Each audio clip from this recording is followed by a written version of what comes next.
Good evening from Vietnam, Jenny. Thanks a lot for spending your morning and joining our Inside Sharing show and share your stories with our audience. And on behalf of the listeners around the world, I want to say thank you for joining our program.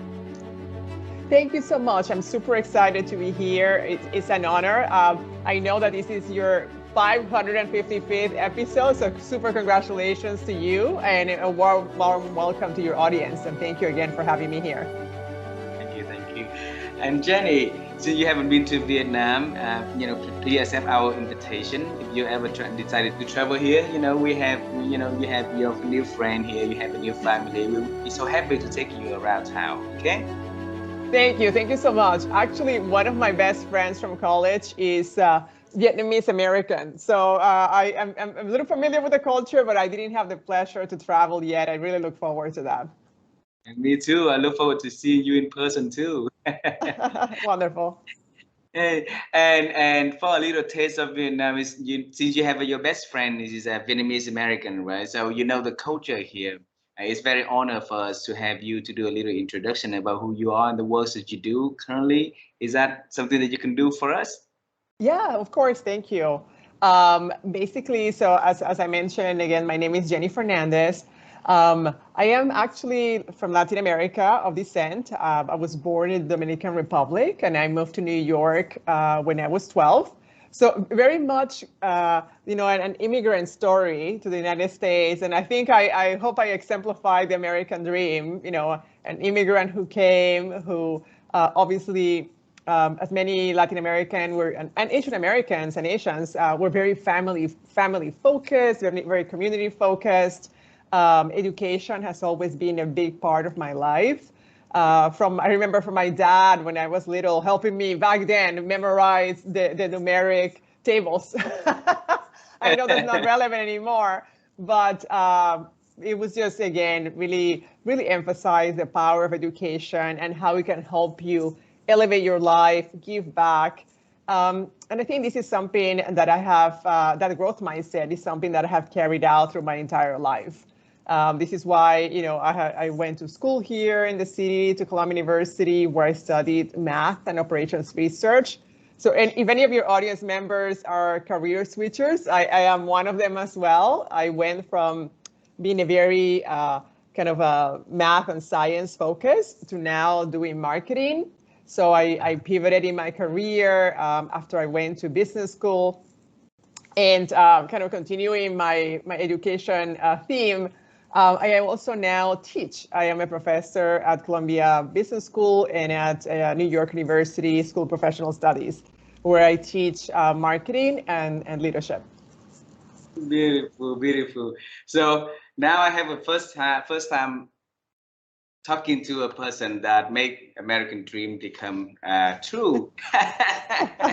All right, and out there so many people out there in the world have dreams, American dreams they want to come true. So in this episode we're going to talk together, we're going to examine that journey together by traveling time. Is that okay with you? Yes, of course. Thank you. So Jenny, when I was young I always wanted to become an astronaut, but life didn't give me anything to do close to what I wanted to become, right? So but I want to know the younger Jenny, when she was young, what was her dream about the future, though? Thank you. That's a very interesting question. Actually, my dream was to become a professor. But I was going to be like a full faculty. So I was supposed to do my PhD, go straight, from college to university, to my graduate school. But I think one of the reasons that didn't happen was that at the time I didn't have the right mentors. So while my family was always focused on education, I think that for us, our knowledge was that education ended after college, after Yeah. university. So I think in the U.S. and in many countries, we have the opportunity to pursue graduate studies, but that was not even in the vernacular for my understanding. And had I had those mentors and advisors, I think it would have been a different story. But I think I'm a big believer that everything happens for a reason. So Uh-huh. even though that, I didn't become the full professor, I still pursued and created my dream, which was Uh-huh. to always give back, to always be close to academia, to share what I do now, both as an adjunct professor. Uh-huh. Also, I advise startups and founders, and I am a coach. So Uh-huh. I feel like that I have really, again, kind of taken ownership of my dream and found ways to create it. So I feel very fulfilled, even though my initial dream did not occur as I initially imagined it. So at what age you had that dream to be a full professor, Jenny? I would say it was like more like when I was 10, 12. So My before dad, to the yeah, state. Okay. So yeah, so out of curiosity, at that age you can dream of becoming anything. You can be a dancer, a singer, yeah. whatever. Why become a professor? Oh, I think it was just my love of math. I actually was a great math student. I ended up majoring in mathematics for my undergraduate degree. I really enjoyed basically the logic and the science, and I enjoyed school. I have to tell you, my dad, who had moved to New York even prior to marrying my mother, he he kind of, I think, had that education, that love of education, and he instilled in me kind of basically that love and the desire to learn, to give back, and that's part of the reason. So I think that's just part of kind of who I am and why it was such an important part of my life. So when you move to the state at the years of 12, right? Yeah. And it's a whole new country, it's just a huge country also. A lot of things are different. So tell us, how did you adapt to a new Yes. country? And yeah. Yeah, no, no, thank you. So basically, part of that adaptive, I think, DNA that some people have, and it's a learned skill. If it's not in you, it's something that we all need to develop. I Mm. think it was just this idea of always learning and trying new things. So I Mm. really enjoyed, like I don't know if you have heard of Amazon's Jeff Bezos. He talks about day one, Yeah. right? So day one is that mindset that we're all beginners. So I always love beginning a new project. So going to a new school was just something fascinating because you Uh, could reinvent yourself. You could, again, meet new people, create new networks, again, really learn new subjects. So it felt like an adventure, to be honest. so how that adventure took place for you and to university time and after, can you share with us after that? Yeah, so basically, as I mentioned, I went to school here in the city, New York City, and I also went to university here. I was an undergraduate at Columbia University, where I did both applied math and also operations research. So I did 2 degrees at the schools, and then from then I entered in the consulting field. So I joined Accenture. It was, I think, a great transition. If many of you are interested or are working consulting, I think it's a great place to start your career, to learn how to become a great teammate, to start formulating your own kind of thinking and logic and processes to help clients. It's a great way to also, I would say, learn how to be humble because you're the youngest person in the group. You're going to clients where they have over 20 years of experience, each person, but you're there to help. You bring Mm. the weight of obviously the company, Accenture at the time, all of their models and knowledge and insights. But you have to be humble and you have to learn that you're there to help, that the person there is obviously looking at you as a partner, but they're concerned. They don't know ultimately if you have a different agenda. And you want to make sure that you communicate that we win together. Their success is my success. Wow. and and then you have a great love for math. You were so good at math when you were young, and you're still good at math throughout the life. then you decided to have this career switch. You say earlier on that one, right? And go Yeah. into marketing. Why? And a lot of people when they're good at that, they tend to go into one territory Yes. and then try to be the best at what they're good at. But you decided to take it a new day one again. Tell us why. Yeah. Yeah, no, thank you. I think that's when you start exploring, what drives you, what are you good at. And while Mm, math and logic is something that I'm really great at, also I'm really somebody who's very empathetic. So mm, I really love to understand what people feel. Basically, how can I help them? How can I help somebody feel fulfilled? So when it comes to a consumer who's buying a product or a service, it's all about understanding, again, that problem solution. What is it that they mm. need, and how can I craft a solution to help them? So Ah, create that benefit. So that's something that also really appealed to me. I guess that right, left brain, right? We're both logical and creative. So I really liked that idea of understanding what consumers needed. And frankly, I'm fascinated by companies and brands and people like Steve Jobs that they're so disruptive that they're like, if we ask consumers what they need a faster horse, but they're not going to know they need a car or an airplane, right? So that's kind of the mindset that helps you be truly creative and innovative. so since when during the process you realized that you have the love for brand? I think it was through my time in Accenture because some of my projects, I just happened, and again, everything happens for a reason. I happened to be initially placed in the retail and manufacturing sector.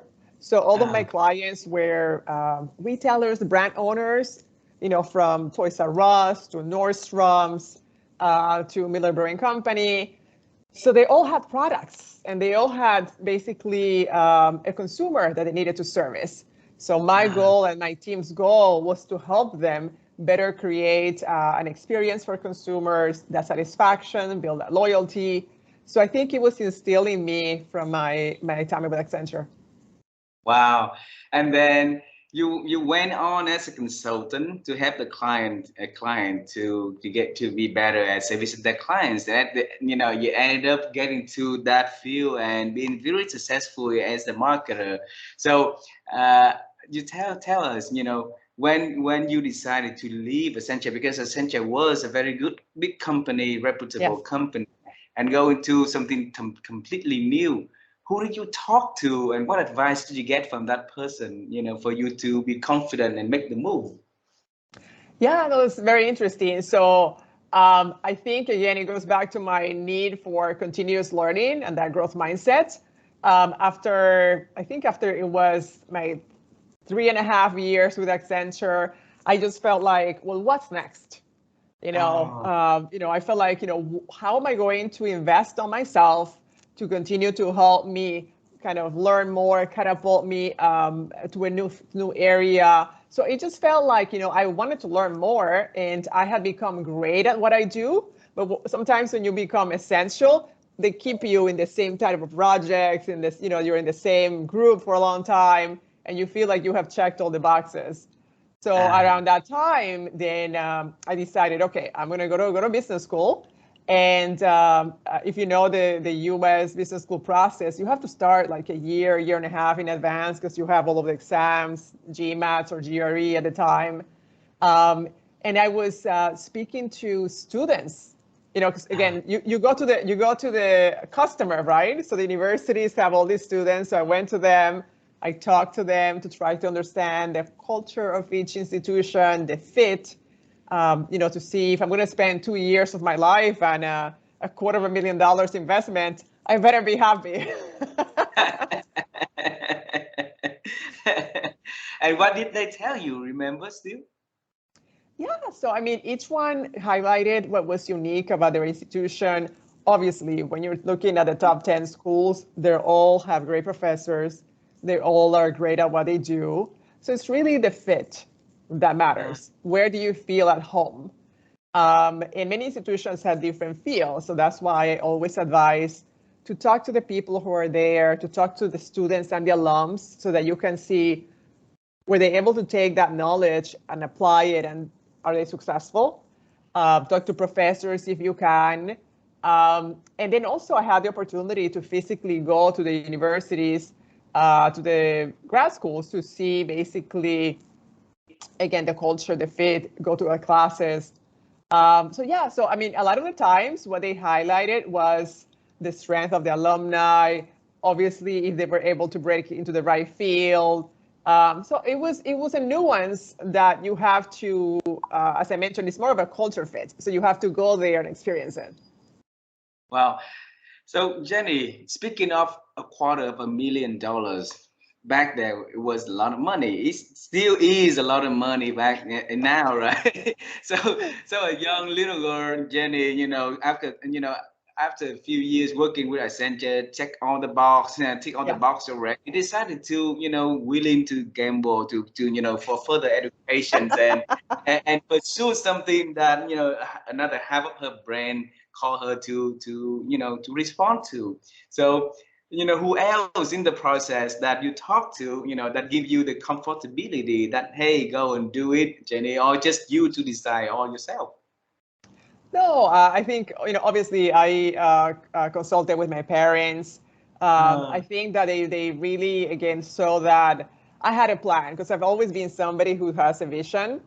And, so I consulted with them because strong family units, you could buy a house in some parts of the country with that kind of money, not in New York. So it was again, as a future marketer at the time, I was trying to convince my clients, my audience, my parents that that was the right decision.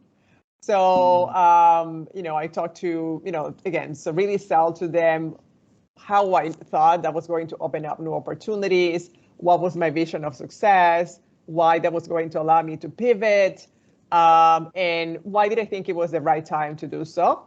I also talked to prior managers at Accenture, because I wanted to, some that had MBAs, some that didn't, because I wanted just to kind of, learn from them. What do they think about the opportunity that when they had to go back to business school and make that career pivot, or for some of the ones who didn't do it, did they regret it?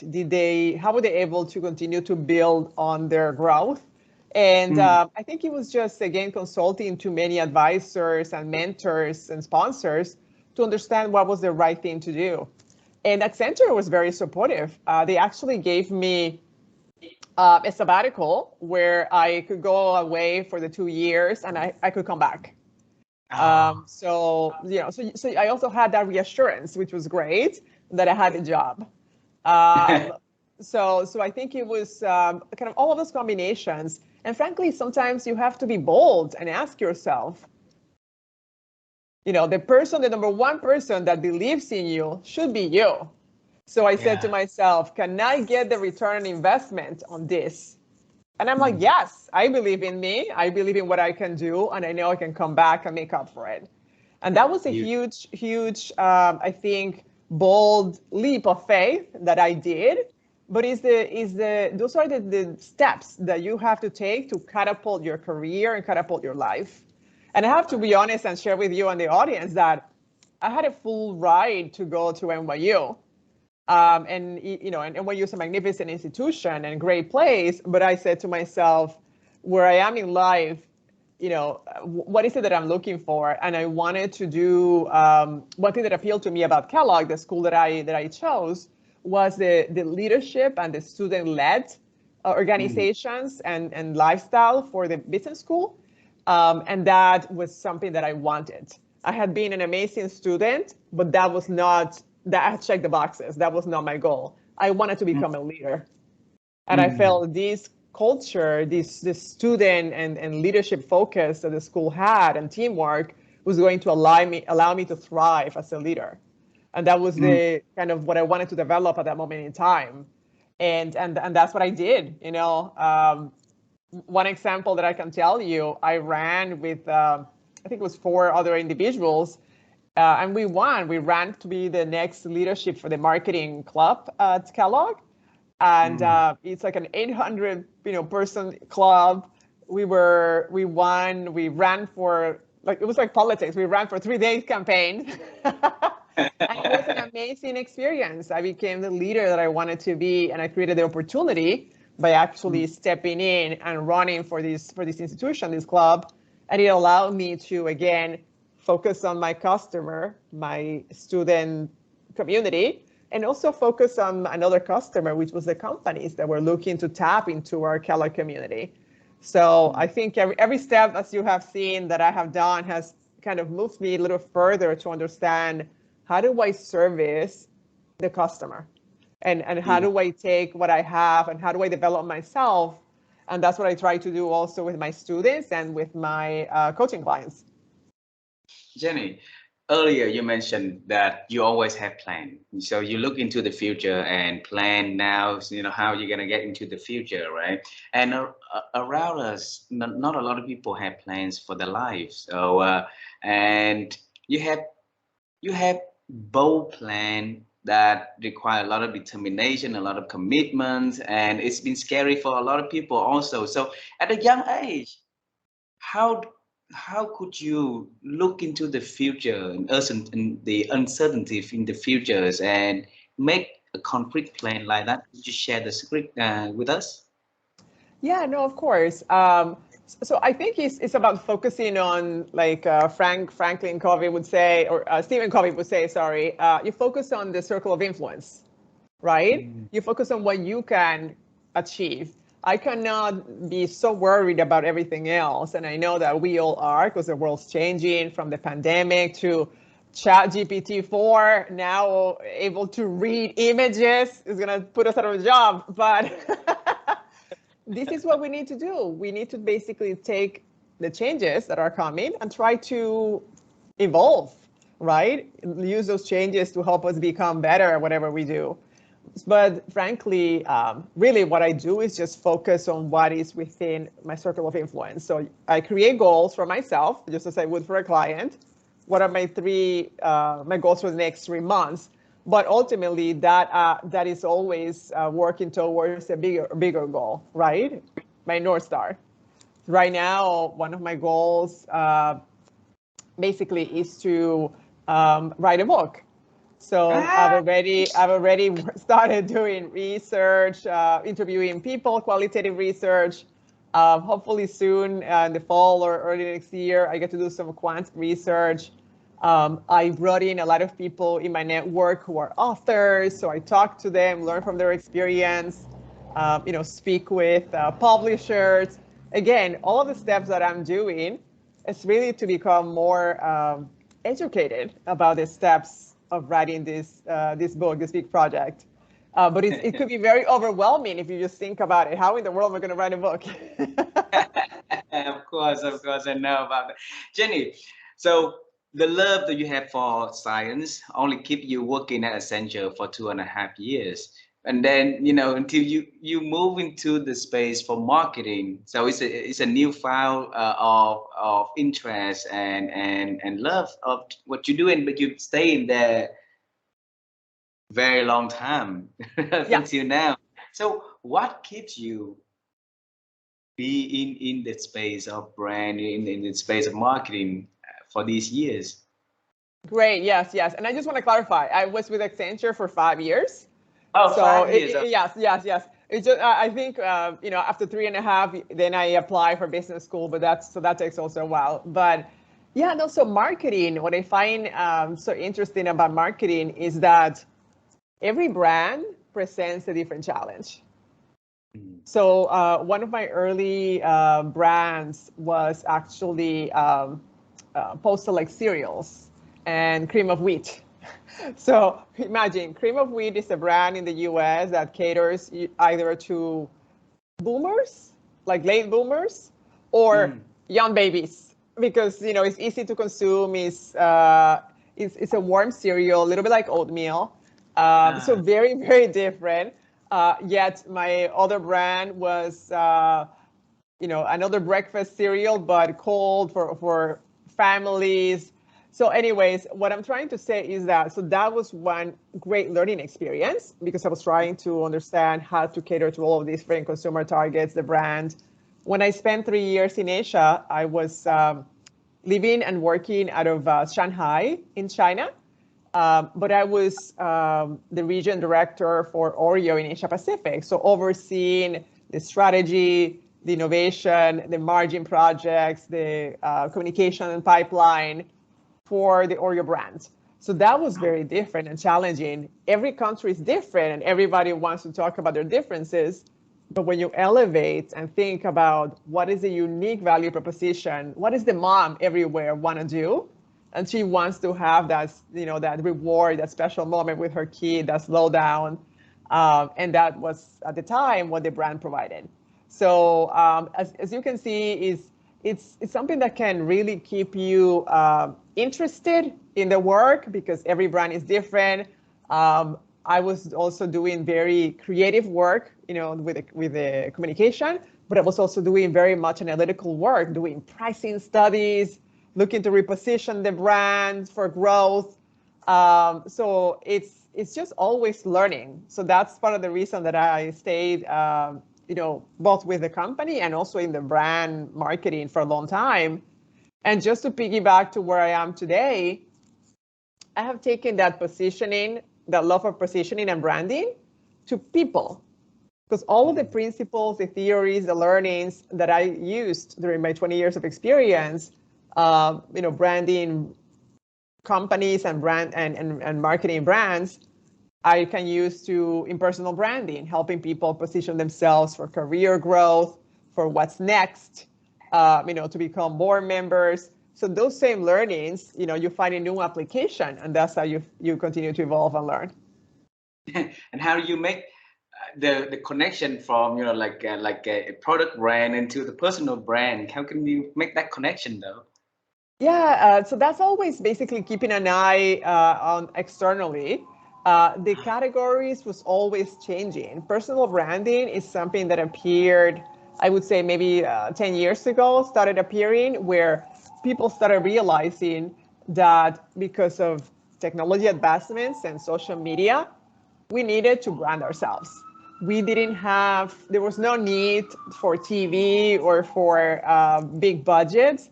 We just needed, our smartphone or our laptops to have access to platforms that helped us reach millions of people. So with that, it became clear that we as business leaders or individuals needed really to start building our own brand. And that was going to be of benefit, obviously, to us, but also a conduit to giving back to people. And Jenny, the purpose of our show is to use stories that can inspire and people and help them to find motivation for them to grow in their life and their works, right? And if you go back, at the year 3 at Accenture, where you start to find out that you have a love for consumer brand and stuff like that. And you work the ladder out up into the the CMO level, right? So please tell us how that journey looked like to you, and what did you do to move yourself up in that in that progress and become a CMO? Yeah, no. So I think it goes back very much to taking a leap. Well, first of all, believing in yourself.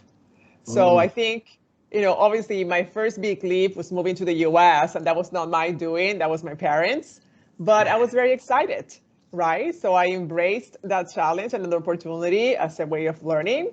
So I think is whether life presents you with opportunities like this or you create your own, I think it's very important to always identify opportunities that will help you catapult your career or leapfrog, so that you are advancing at a rapid pace. So as I mentioned, my first one was coming to the US. I would say the second one really was when I decided to go to business school. That was, again, an opportunity that really allowed me to pivot to a new career, to build a new set of networks, and to enter a completely different field and to develop as a leader. Because I would say that when you go to business school or graduate school, half of it is what you learn academic-wise. The other half is the network that you build. right? Yep. And the experiences he provides. And then, frankly, then the third one was when I was decided to go to Asia. That actually happened as a result of having built a strong relationship with the prior manager. So her name is Hyen. So Hyen was my manager at Kraft at the time, in the cookie category, cookie cracker category, and we worked together, had an amazing time, launched a new product, and then she had the opportunity and promotion to move to China to run the business there, and you know, building those relationships and continuing to engage. I think with no goal in mind. I had no idea that I was ever going to go to China. When I thought about going abroad, I thought maybe something closer in, like Europe, right? Yeah, so that relationship, I maintained that for many years. And I think that's something that we all of us have to always keep in mind. You know, we need to always engage with our network, and we need to continue to build new networks, so that, because we never know what's next.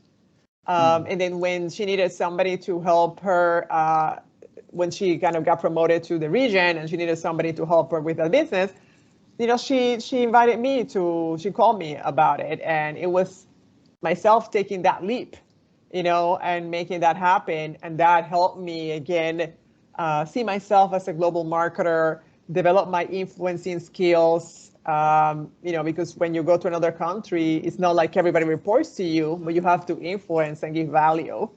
So I think all of that really helped me become, you know, grow and who I am, both as a coach, as a marketer, and yeah, and I just as really as a person, always keeping that mindset of growing and investing in myself. Beautiful.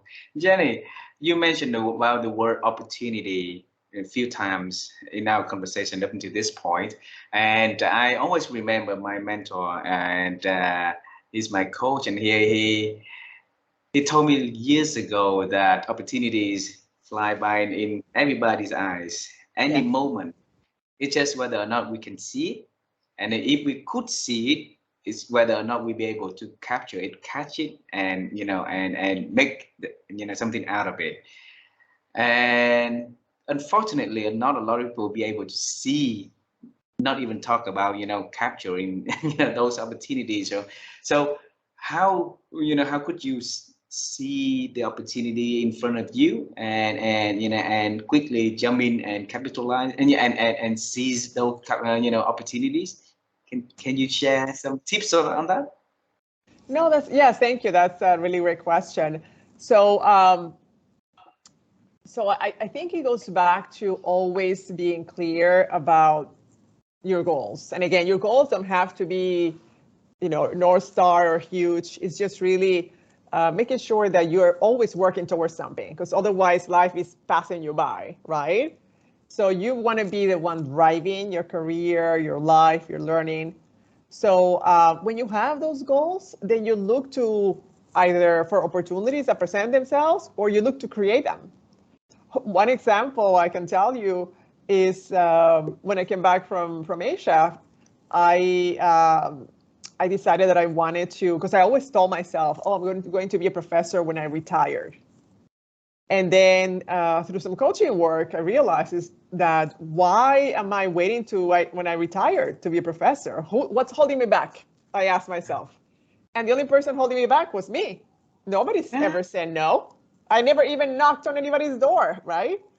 So I decided, okay, I'm going to be a professor.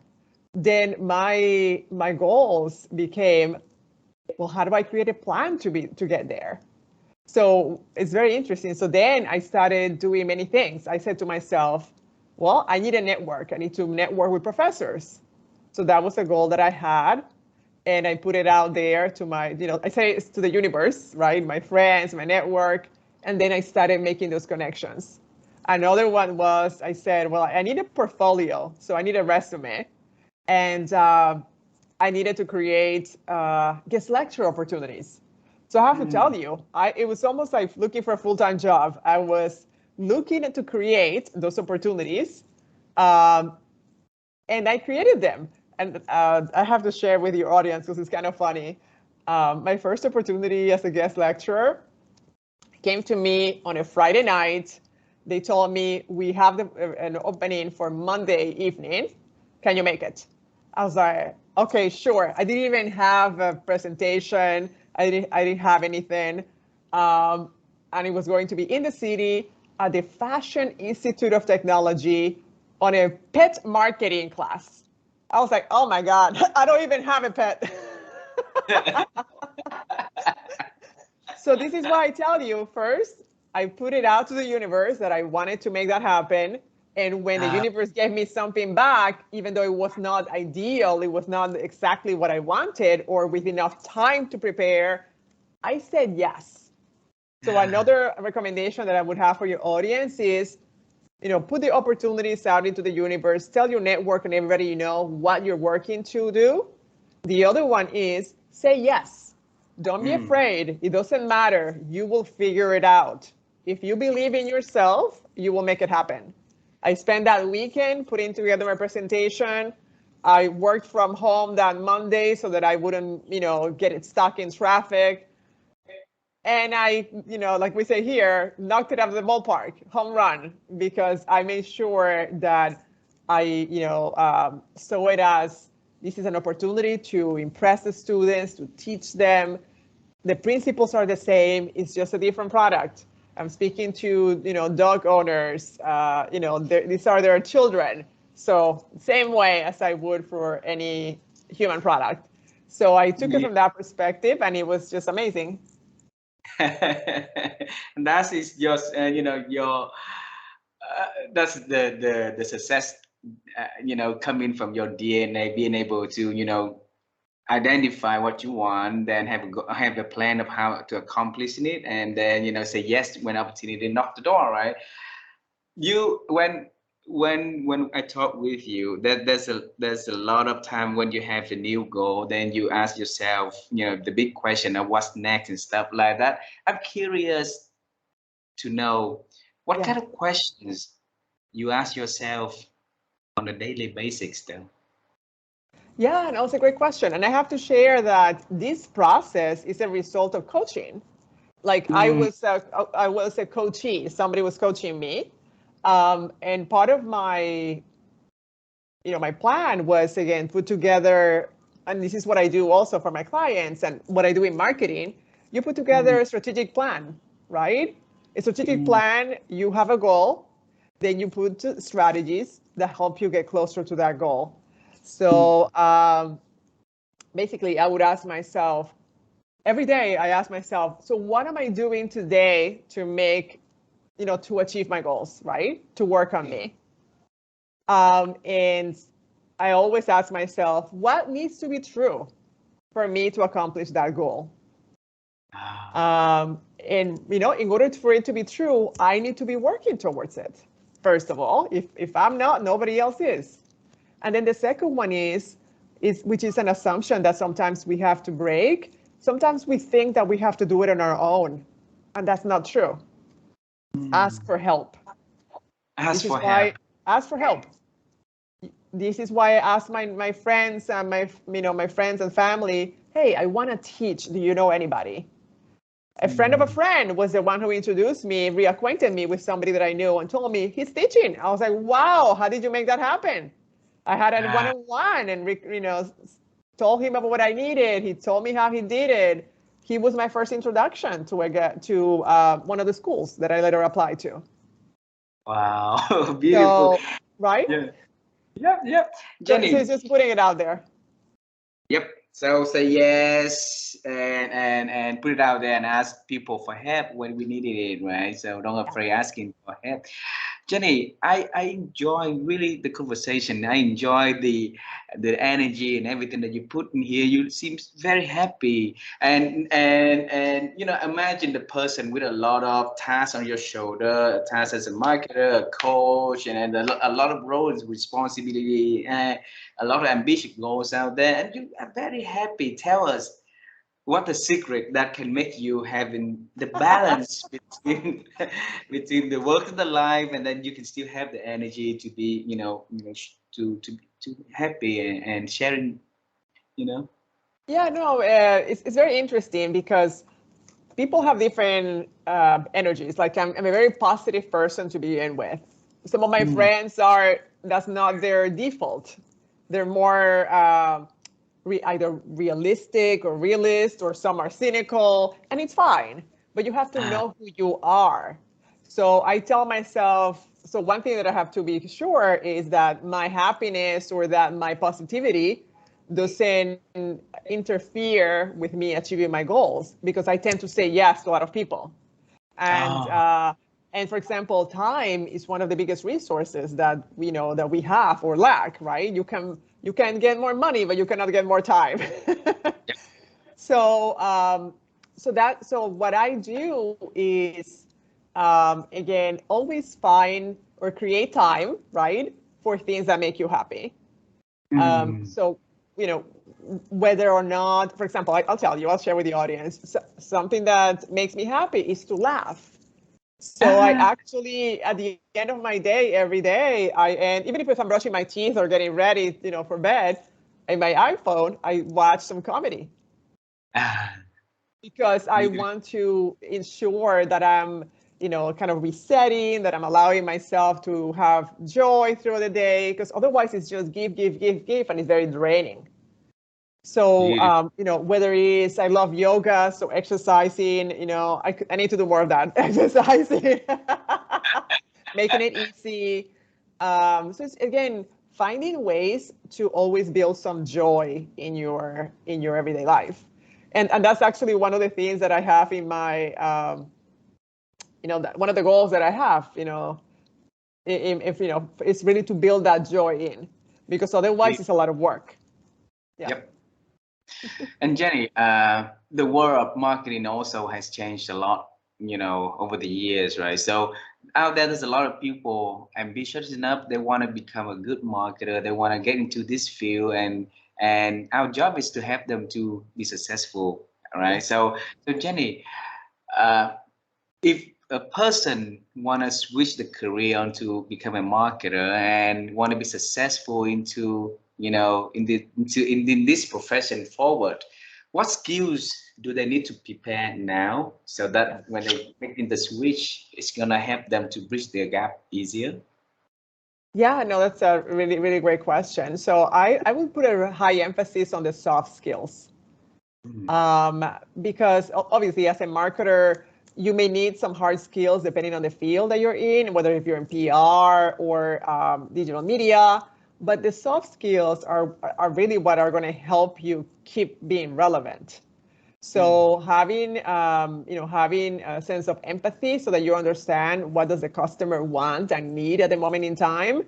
Basically, really understanding kind of that end benefit, because many times some of us marketers think about features, but Mm. features are replaceable. Features is if you just think about a feature, then the person with the lowest cost wins. But if you think Mm. about a benefit, what is my role in that consumer's life? How am I making their life better? And that's really going to help you elevate what you do, be more strategic. So elevating your strategic thinking, I think, is something else that we all need to do. And I also would say, again, that growth mindset, always be looking to learn, always be looking to reinvent yourself, and don't be afraid of change, because Mm. uncertainty is the one thing that is a constant. Like with chat, ChatGPT was 3 and now 4. It's going to reinvent how we do marketing, how we teach, how we work. It's going to help even do presentations for us or create videos for us. So in a way, it sounds great. It's going to really make life easier, but also it's going to challenge us to reinvent ourselves, and that's going to be challenging to many people. Yeah. Sometimes if you have a fixed mindset, you think that you are already, there's no more learning capacity, but you always have to say, the fact that I am a day one today does not mean that I haven't been successful. I'm already Mm. successful in many other ways, but in this new area, I'm in day one. I'm trying to figure it out, and that's Mm. completely fine. So I think it's Wow. allowing yourself, to be kind of grateful with yourself, and always allow yourself to, again, be a beginner, having that mindset. Beautiful, beautiful. Jenny, there's old saying say that, we are our value is the sum of the five people next to us, Yeah, right? So I don't remember what it is. So I'm just yeah. curious to know who are the five people that closest in your inner circle, Jenny? Oh, so yeah, yeah. So yes, I have. I mean, can I quote five people? There are many people. Like one of them, I would say, is Dr. Martin Gershon. He is entrepreneur. Talk about somebody who has reinvented himself. Oncologist, so a doctor, a lawyer, FDA lawyer, an entrepreneur, professor as well. So that's somebody that I always look up to because he's the epitome of somebody always changing, evolving, looking to learn. Luis Velasquez, who's my co-author for a lot of my Harvard Business Review courses and, excuse me, not courses, articles in Fast Company. He has a PhD in, I think it's in botany, but and also has an MBA. He was a professor and a facilitator at Stanford, and he's also a very successful coach for tech companies, and launching a new book soon. So as you can see, I associate myself with people who basically are just as myself, looking to be better, looking to reinvent, looking to give back. Yeah. Beautiful, beautiful. I have two last questions for you. All right, Yeah. and the the first question is, I am excited to go into the book because that is the newest goals that you want to do. So writing a book, right? Would you want to share with us a little bit about that so we can celebrate with you in advance now? Yeah, no, thank you. And it kind of ties to the other people that I admire. I think you had Marshall Goldsmith here as well, right? It's the coaches of two CEOs. So Marshall's also part of my community. Dory Yeah. Clark. I don't know if you have interviewed her as well. Dory is fantastic. Yeah. Yeah, and somebody who's always reinventing herself. So I am looking to do a book that focuses on basically kind of career advancement. So the working title is Zigzag to the Top: How Yeah. Women Master the Habits, Behaviors, and Mindset to Succeed. Ah, So Dory was one of the people that I interviewed, and Sally Helgeson, another person that I interviewed, and from How Women Rise. So again, really great people who help you. I feel be more because you admire them, you see what they're doing, you learn from them, you're inspired by them. And the book that I'm doing is the way I want to give back, especially to women, so that they can see that there's more than one way to succeed than the traditional one way up. Nowadays, you can, again, catapult your career many different ways. You can take lateral roles that help you reinvent yourself, because most of us are going to make at least 7 to 8 career changes in our lifetime. yeah. So going all the way up almost doesn't make sense, right? You're going to have different experiences, maybe go global, have different approaches, go from small industry to big industry or growth, work with the startups, be a founder. There's so many things that the world has opened up. And that's what I want to kind of codify and share back with my community. Beautiful, beautiful. So this is not the second question. It's just an additional question to the one I just asked. Okay, because you're the person with big goal already, always knowing when you want to accomplish that. So do you have any timeline that when the books are going to be introduced? My goals for next year, 2024. It's part of my, I think is something that I need to carve out more time, because I know it's going to be time consuming.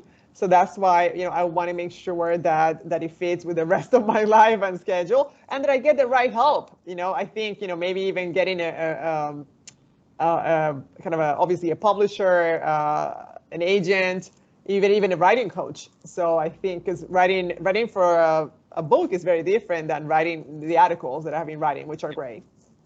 Yep, yep. So Yeah. zigzag to the top. I wish you enjoy the journey, and then I wish you will have great learning experiment and a lot of new friends, new people in your network in that journey. All right. Oh, fantastic. Thank you. The last question. Last question is about thinking. All right, Jenny.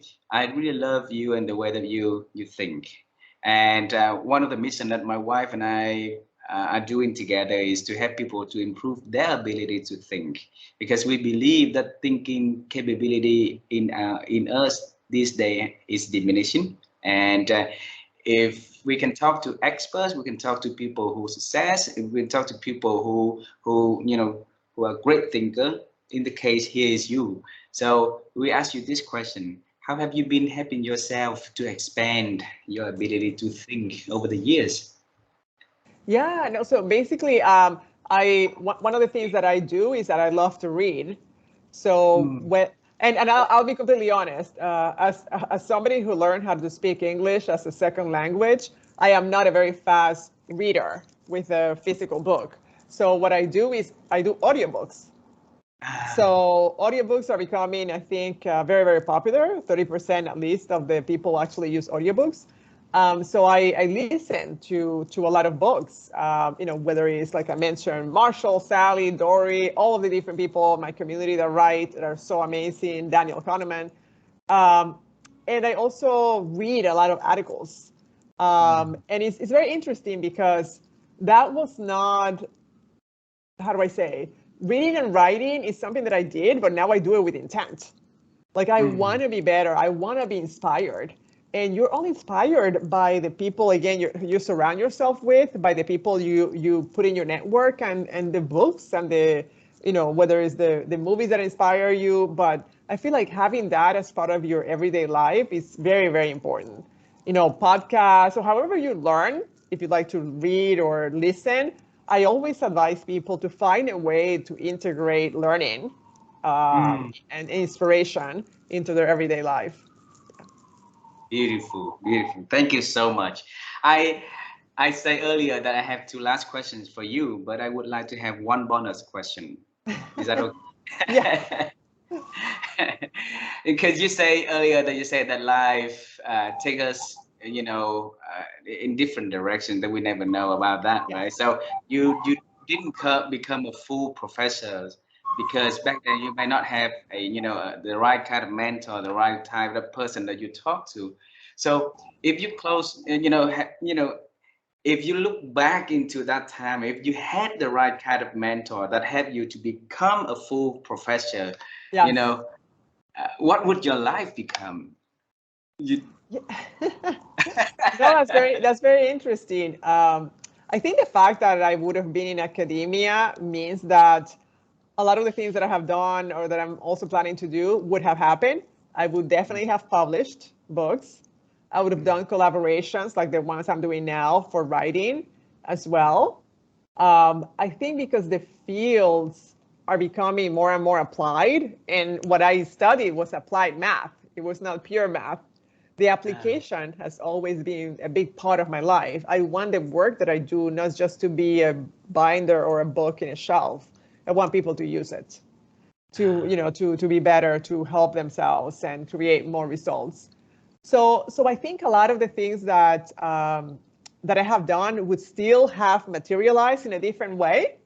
What my big question is, would I have still pivoted, like my friend Louise, who pivoted from botany to coaching? Would I have created a different opportunity? I think maybe I would be somebody who would have explored a second career anyways.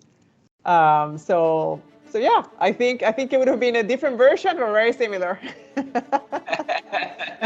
Like they say, a parallel universe.